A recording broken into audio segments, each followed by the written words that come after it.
আচ্ছা, আপনি কি করেন? আমি আমি তো রান্না করি। সকালে, দুপুরে, রাইতে সব সময় আমি রান্না করি।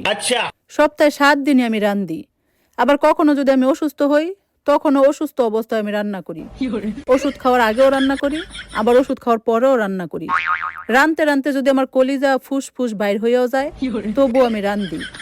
আবার ধরেন আমার যদি হার্ট অ্যাটাক হইয়া যায়, তাইলে আমি রাইন্দা থুইয়া রাইতে হসপিটালে ভর্তি হই। যদি সেখানে 2-3 দিন থাকতে হয়, তাহলে সেখান থেকে আসার পরও আমার রানতেই হয়। মানে এই রান্না থেকে আমার কখনো কোনো ছুটি নাই।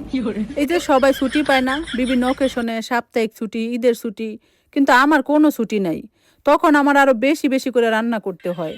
এই যেমন তখন ধরেন আমি আরো ফ্রাইড রাইস রান্না করি, চিকেন ফ্রাই রান্না করি, রোস্ট রান্না করি, কাবাব রান্না করি, বিরিয়ানি রান্না করি, পোলাও রান্না করি, টিকিয়া বানাই।